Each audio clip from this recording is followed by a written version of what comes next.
ఆత్మబంధువులందరికీ నా యొక్క ఆత్మ ప్రణామాలు.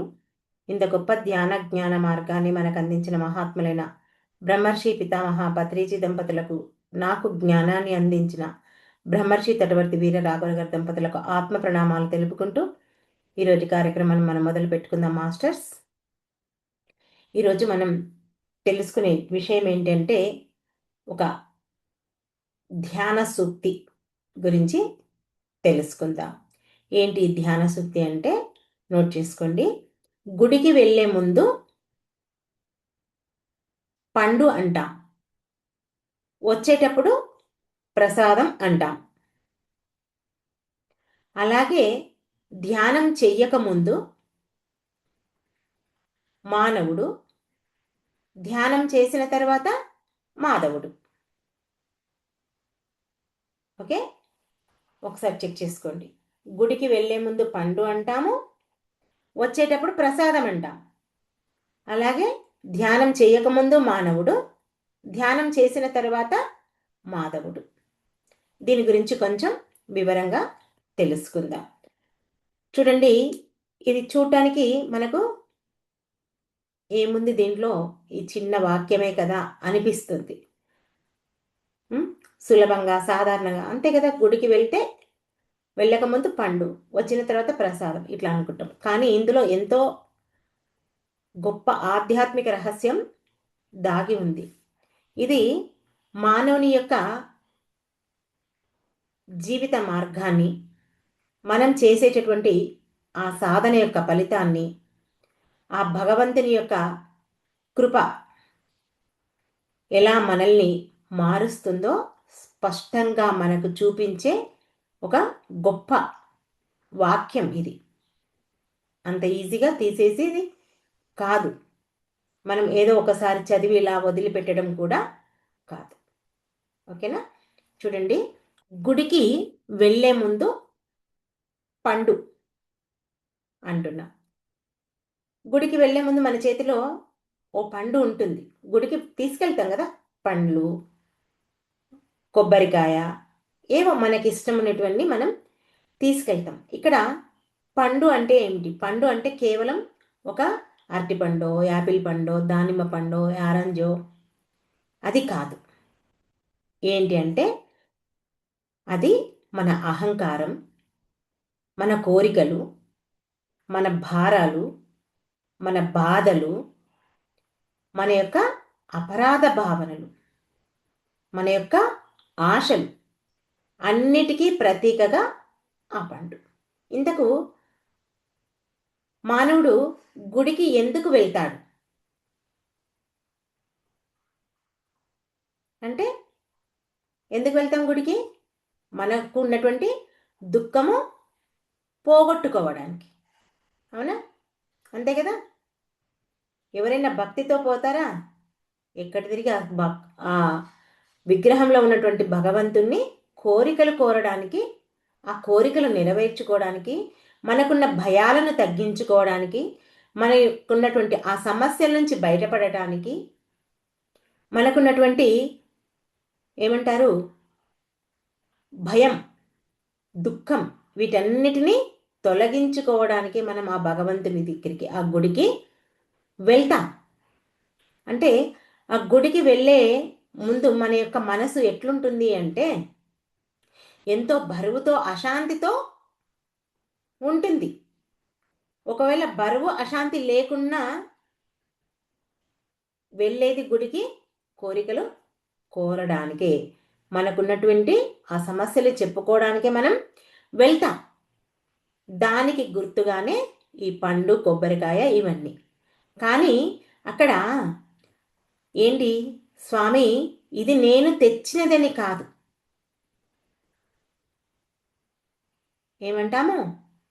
స్వామి ఇది నేను తెచ్చినది అని కాదు. స్వామి ఇది నా మనసు యొక్క స్థితి అని అర్థం. దాన్ని లోతుగా మనం అర్థం చేసుకుంటే, నువ్వు పేరుకు ఆ పండును తీసుకెళ్తున్నావు, కానీ దాని యొక్క లోతుగా అర్థం చేసుకుంటే ఈ పండు యొక్క స్థితి నాది అని మనం ఇక్కడ చెప్పుకుంటున్నాం. చూడండి, ఎందుకు మనం గుడికి పండును తీసుకెళ్తాము? నిజంగా చెప్పండి. నైవేద్యము అనే విధంగానే మనం పండును తీసుకెళ్తాం కదా. భగవంతుడికి నైవేద్యం పెట్టాను అని చెప్పేసి ఆ అరటిపండు కానీ, ఒక యాపిల్ కానీ, ఒక ఆరెంజ్ కానీ, దానిమ్మ కానీ దాన్ని ఒలిచి అందరికీ ప్రసాదంలాగా పెడతాం. కానీ ఆ భగవంతునికి కావలసింది నిజంగా పండా అంటే కాదు. భగవంతుడికి ఆ భగవంతుడే మనకు ఎన్నో రకాల పండ్లను సృష్టించి ఇస్తున్నాడు కదా. ఆయనే మనకు ఇస్తున్నాడు. కానీ మరి మనం ఎందుకు తీసుకెళ్తున్నాం అంటే ఇక్కడే మనం లోతుగా అర్థం చేసుకోవాల్సిన విషయం దాగి ఉంది. ఏంటి ఇక్కడ అంటే, స్వామి ఇది నేను ఎక్కడో కొనుక్కొచ్చిన పండు కాదు. ఒక యాపిల్ దానిమ్మ తీసుకుపోయి ఇస్తాం చూడండి, అది కొనుక్కొచ్చిన పండు కాదు. నా మనసులో ఉన్నటువంటి ఆ బరువుకు గుర్తు ఏంటి? నీవు తెచ్చిన పండు తెస్తున్నావు, కొనుక్కొచ్చి ఇస్తున్నావు. కానీ అదేమో బయట కనిపించే పండు. నీ యొక్క లోపలి భావం ఏంటి? నీ మనసులో ఉన్నటువంటి ఆ యొక్క బరువుకు గుర్తు. చూడండి, సపోజ్ పండు ఎలా ఉంటుంది? బరువుగా ఉంటుంది, అవునా కాదా? ఎంతో అంత ఒక బరువు ఉంటుంది. ఇక్కడ మన మనసు కూడా భారంగా ఉంటుంది. మరి ఆ పండు పక్వంగా ఉందనుకోండి, పక్వంగానే కదా ఉండే పండ్లు. ఆ పండు ఎలా అయితే పక్వంగా ఉందో మన లోపల కూడా, మన మనసు లోపల కూడా మనకున్నటువంటి బాధలు కూడా పక్వమయ్యి లోపల మగ్గిపోయి ఉన్నాయి మన మనసులో. దీన్ని బాగా అర్థం చేసుకోండి. అర్థం కాకుంటే క్లాస్ తర్వాత నన్ను మళ్ళీ అడగొచ్చు. పండు ఎలా అయితే మగ్గిపోయి ఉందో మన మనసులో కూడా బాధలు అలా పక్వమై ఉన్నాయి. ఇంకొక ఎగ్జాంపుల్, పండులో విత్తనాలు ఉంటాయి, అవునా? ఆ విత్తనాలే మన మనసులో ఉన్నటువంటి కోరికలు. చూడండి, నువ్వు తీసుకెళ్లేది బయటికి కనిపించేది ఒక పండు. ఆ పండు లోపల యొక్క అంతరార్థం ఇంత ఉంది. అదే ఒక గుర్తు. కానీ ఇక్కడ నిజంగా మనం మన స్వామికి అంటే ఆ భగవంతునికి, ఆ విగ్రహంలో ఉన్నటువంటి భగవంతునికి మనం ఏమి ఇస్తున్నామంటే, స్వామి నాకు ఇంత కోపం ఉంది, నాకు భయం ఉంది, నా ఆశ ఉంది, బాధలు ఉన్నాయి, నాకు సమస్యలు ఉన్నాయి, వీటన్నిటినీ నీ యొక్క పాదాల దగ్గర పెడుతున్నాను అని చెప్పేసి మనకు మనం మన మనసులో చెప్పుకుంటాం. బయటికి అనలేం కదా. అంటే బయట అంటే అందరూ వింటారు కదా, అంటామా? ఏ ఒక్క కోరిక కూడా మనం మనసులోనే కోరుకుంటాము, కానీ అన్నీ మన మనసు ఏమంటారు బయటికి మాత్రం చెప్పం. అందుకే ఆ పండును చూపిస్తున్నాం. అది ఇక్కడ మనం మాట్లాడే భాష కాదు, అది కేవలం మనకున్నటువంటి ఆ జ్ఞానంతో మనం మన మనసు లోపల చెప్పుకుంటూ భగవంతుడు వింటాడులే అని మనం ఇక్కడ భావిస్తున్నాం. చూడండి, ఇంకా మీకు ఈజీగా అర్థం కావాలంటే, ఒక పిల్లవాడు, చిన్న పిల్లవాడు ఆడుతూ ఆడుతూ ఒక రాయి తట్టుకొని కింద పడ్డాడు అని అనుకుందాం. ఆ రాయిని కూడా తీసుకొని తల్లి దగ్గరికి వచ్చాడు. వచ్చి అమ్మ అమ్మ చూడు అని చెప్పేసి రాయిని పట్టుకొని ఇలా చూపిస్తాడు. చూపిస్తే వాడు ఏడుపుని బట్టి, ఆ రాయిని బట్టి ఆ తల్లి గుర్తుపడుతుంది, వీడు రాయితో ఏదో దెబ్బ తగిలించుకున్నాడు, అందుకే వీడు ఏడుస్తున్నాడు అని చెప్పేసి ఆ రాయిని తీసుకొని కొట్టదు, దాన్ని చేతిలో పట్టుకోదు, ముట్టుకోదు. ఏం చేస్తుంది? అమాతం ఆ పిల్లవాడిని కౌగలించుకుంటుంది, అవునా? అంతే కదా. రాయిని చూస్తారా? అప్పుడు కొడుకు యొక్క బాధను చూస్తారు. అంటే ఇక్కడ మనం ఆ స్వామికి పండు ఇచ్చినప్పుడు పండు కాదు, మనలో ఉన్నటువంటి ఆ మన మనస్సుని యొక్క మన మనసును చూస్తాడు ఆ భగవంతుడు. ఇప్పుడు అర్థమైందా? మనం తీసుకెళ్లే పండుకు మనం ఇచ్చే పండును చూడడు, మన మనసు ఎలా ఉందో ఆయన మనల్ని గ్రహిస్తాడు. మరి ఇంకొకటి ఇక్కడ చెప్పుకున్నా, ఇది నేను తెచ్చినది కాదు అని అంటే ఇక్కడ మనం ఏమర్థమంటే ఇది చాలా ముఖ్యమైన విషయం. ఏం చెప్తున్నాం ఆ భగవంతుని ముందు అంటే, స్వామి, నేను నా మనసుని నేను ఇలా తయారు చేయలేదు, నా ఈ బాధను నేను కోరుకోలేదు. మనం ఏమైనా కోరుకుంటామా బాధలు? నాకు ఇలాంటి బాధ కావాలని, నా మనసు ఇలా తయారాలని కోరుకుంటామా? మన కోరికలు మనం ప్లాన్ చేసుకుంటామా? ఏది లేదు. మనకున్నటువంటి పరిస్థితులను బట్టి మన మనసు అలా ఏర్పడుతుంది. అది ఒక కోరిక అనుకోండి, బాధ అనుకోండి, ఇంకేదైనా అనుకోండి. అవునా? ఆ పరిస్థితులను బట్టి నేను ఇలా తయారయ్యాను, నా మనసు ఇలా తయారయ్యింది, కాబట్టి నువ్వే దీన్ని చూసుకోవాలి అని చెప్పేసి మనం మనకున్నటువంటి ఆ బాధను కూడా ఏం చేయాలి? మనదిగా భావించొద్దు. దాన్ని కూడా వదిలేసి మనం ఆ భగవంతుణ్ణి శరణాగతి ఉండాలి. నిజంగా ఈ మాట మనం ఆ భగవంతుని ముందు చెప్పేటప్పుడు ఎలా ఉండాలంటే, మన యొక్క మనసులో ఆ మాట చెప్పుకుంటాం, బయటికి చెప్పము, కానీ ఆ సమయంలో మనలో ఆనంద బాష్పాలు రావాలి. నిజంగా అంత ఇదిగా ఆ భక్తితో మనం కనుక ఆ మాటలు మాట్లాడితే మన యొక్క హృదయం కూడా ఎంతో తేలిక అవ్వాలి. మన మనసు కూడా పూర్తిగా అక్కడ వంగిపోతుంది. అంటే అక్కడ ఆ భగవంతునికి పూర్తిగా మనం సరెండర్ అయిపోతాం.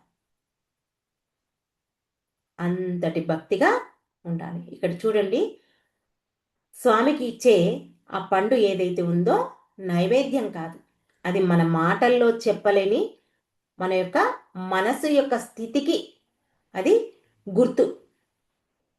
అర్థమైంది కదా?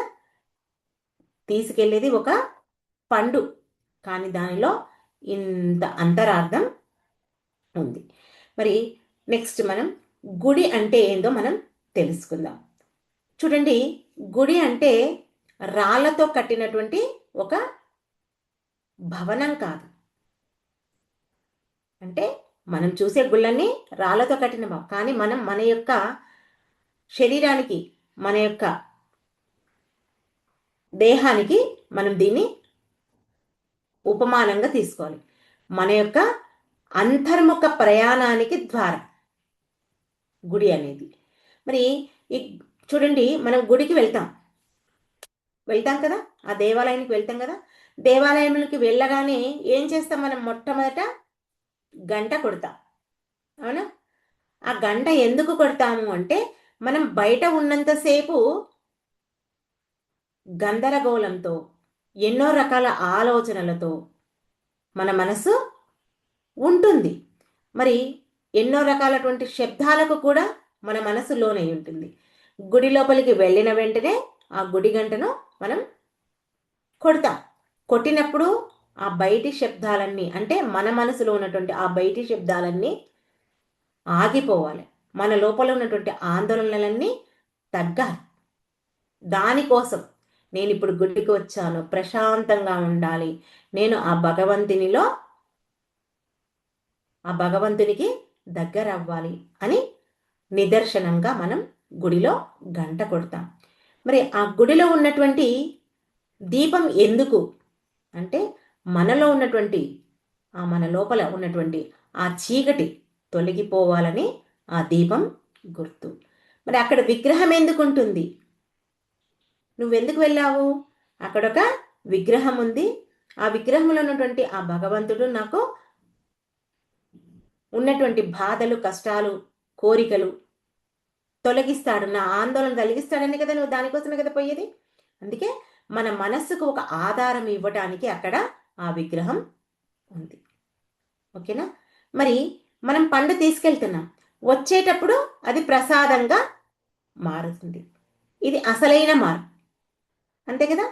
గుడి నుంచి వచ్చేటప్పుడు ప్రసాదం తీసుకుంటాం. మరి ప్రసాదం అంటే ఒకటే, అక్కడ నీకు భావన ఏముంటుంది అంటే, ప్రసాదం అంటే ఆ భగవంతుడు నాకు ఇచ్చాడు, ఆయన దయతో నాకు లభించింది. చూడండి, నిజంగా ఒక్కొక్కసారి మనం గుడికి వెళ్తే ప్రసాదం అయిపోతుంది, అవునా కదా? అంటే ఆయన దయ మన మీద లేనందుకు అది అయిపోయింది. దొరికిందంటే ఆయన దయ మన మీద ఉంది, ఆయన దయతో నాకు లభించింది. చూడండి, పండు ఇచ్చేటప్పుడేమో గొప్పగా ఇది నా కష్టం, నా సంపాదన, నా డబ్బు, నాకే ఇంత భక్తి ఉంది కాబట్టి నేను ఇది ఇచ్చాను అనుకుంటా. అదే ప్రసాదం తీసుకునేటప్పుడు ఇది నా అర్హత వల్ల కాదు, ఆయన కృప వల్ల నాకు లభించింది, అదే కదా మనం భావించేది. అలా భావించినందుకే ఆ ప్రసాదం మనకు దొరికిన ఆ కొంచెం ప్రసాదంను కూడా అందరికీ పంచుతాం. ఈ రెండింటి వల్ల ఇక్కడే మనకు ఇక్కడ అహంకారం కరిగిపోతుంది. ఇక్కడ నేను అనే అహంకారం మనకి ఇక్కడ కరిగిపోతుంది. ఇదే మన యొక్క సాధన ఫలితం. అంటే సాధన ఫలితం అంటే ధ్యాన సాధన కాదు, భక్తి మార్గ సాధన ఫలితం. అర్థమైంది కదా?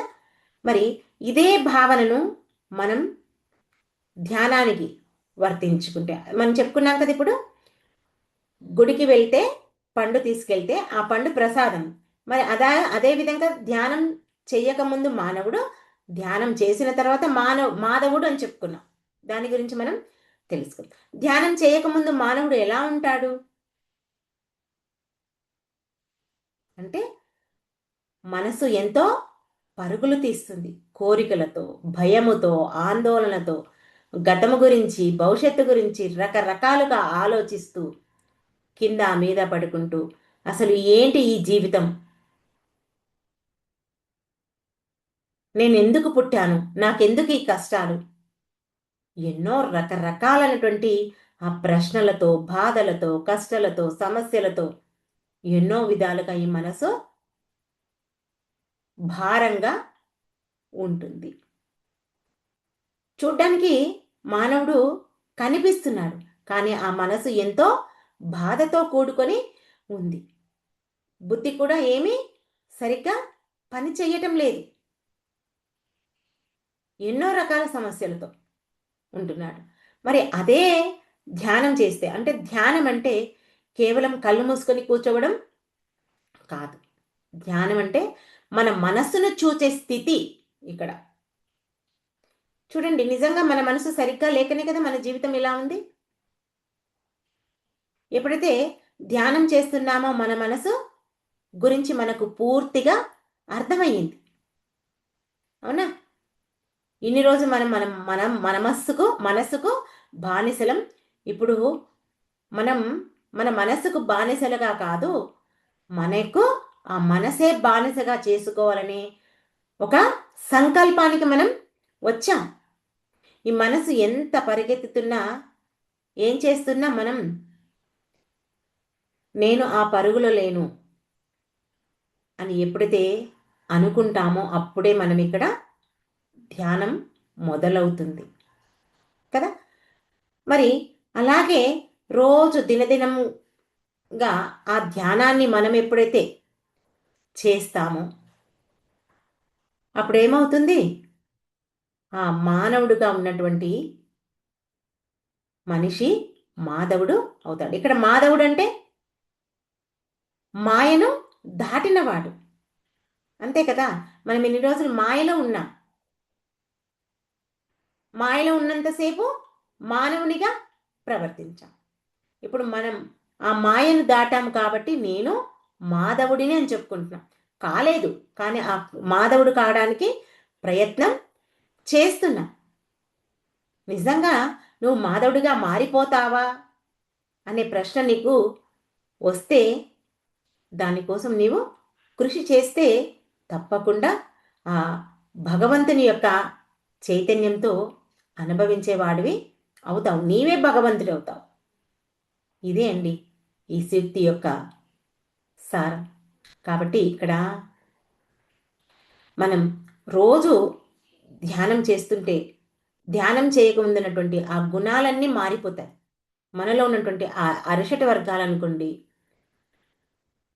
3 గుణాలు అనుకోండి, తమో రజ సాత్విక గుణాలు, ఇవన్నీ కూడా మనలో ఎన్నో రకాలుగా మార్పులు వస్తాయి. మన అంతర్గత మార్పులు వస్తాయి. వచ్చినప్పుడే ధ్యానం చేసిన తర్వాత మనకు కోపం వచ్చినా అక్కడ బందీ అయిపోం, దుఃఖం వచ్చినా మనం అక్కడ కుంగిపోం, సుఖం వచ్చినా దాంట్లో పొంగిపోం, అన్నిటినీ మనం సమస్థితిలో తీసుకుంటాం. ఎందుకంటే దుఃఖంలో కుంగిపోయినా సుఖంలో పొంగిపోయినా నువ్వు మానవుడిగా మిగిలిపోతావు.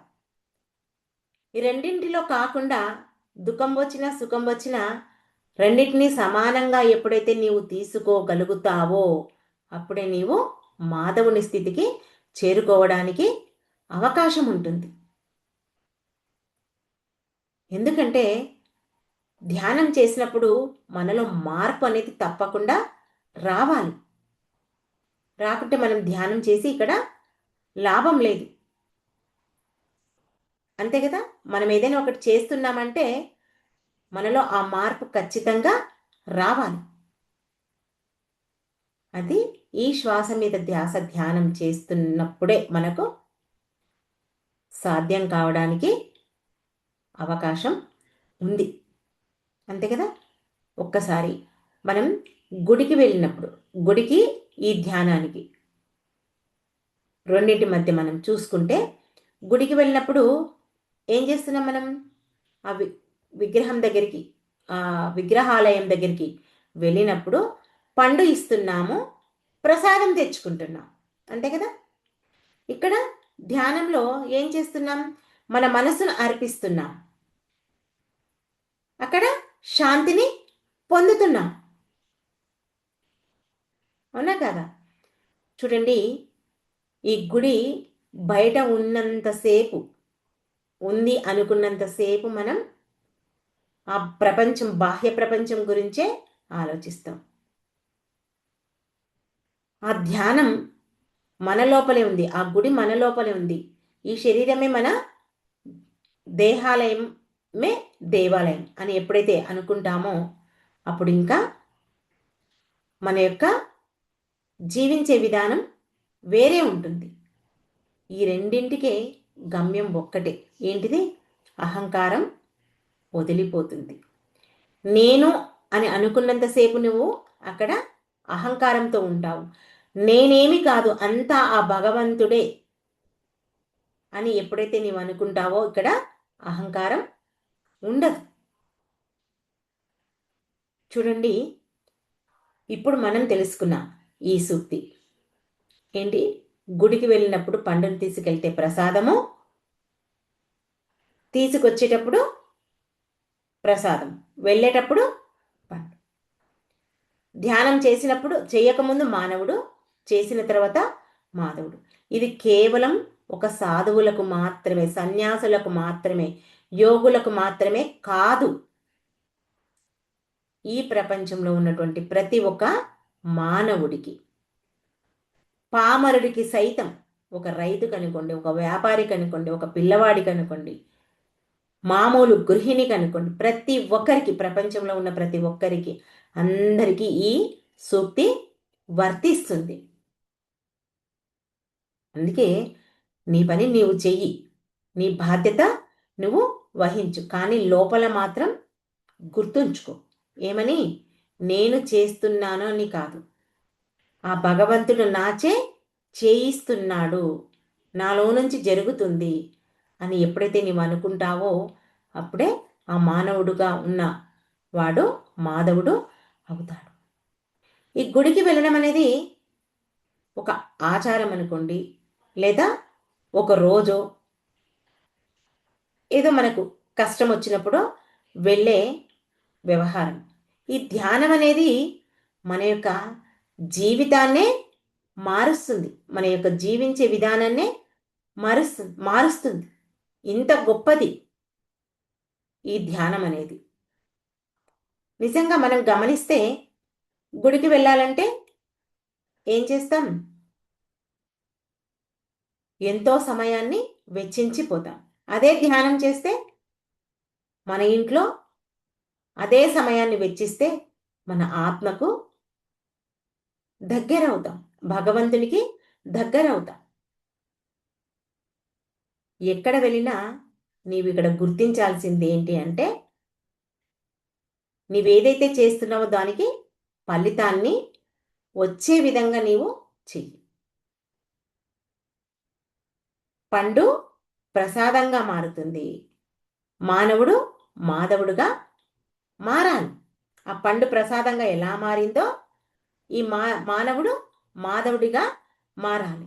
ఈ మార్పు బయట కాదండి, లోపల జరగాలి. ఇప్పుడు పండు తీసుకెళ్తున్నావు గుడికి, వెంటనే అది ప్రసాదంగా నీకు మారేస్తుందా బయటికి? నువ్వు భావించుకొని దాన్ని అలా స్వీకరిస్తున్నావు.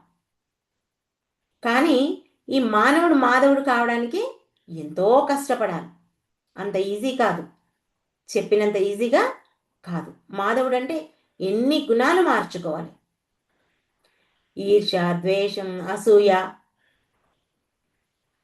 కామం, క్రోధం, లోభం, మోహం, మదం, మాత్సర్యం ఇవన్నిటినీ తీసి కేవలం జాలి, దయ, కరుణ ఇలాంటి చక్కటి గుణాలతో, సాటి వ్యక్తులకు సహాయం చేసే గుణాలతో, సాత్విక గుణం, సాత్విక ఆహారము ఇవన్నీ మార్చుకుంటేనే నీకు మానవుడిగా ఉన్న మనము మాధవుడిగా అవ్వడానికి అవకాశం ఉంటుంది.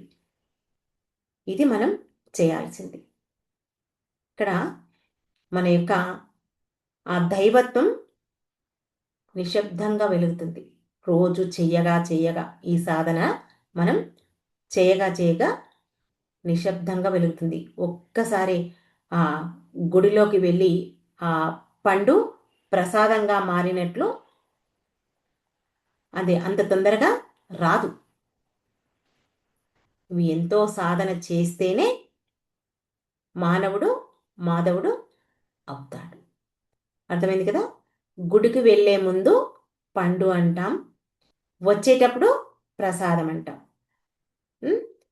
ధ్యానం చేయకముందు మానవుడు, ధ్యానం చేసిన తర్వాత మాధవుడు. అర్థమైంది కదా? ఓకే మాస్టర్స్, ఈ అవకాశాన్ని నాకు ఇచ్చినందుకు మీ అందరికీ నా యొక్క కృతజ్ఞతలు. Thank you. మరి అందరం కాసేపు ధ్యానంలో కూర్చుందాం, దాని తర్వాత మాట్లాడుకుందాం.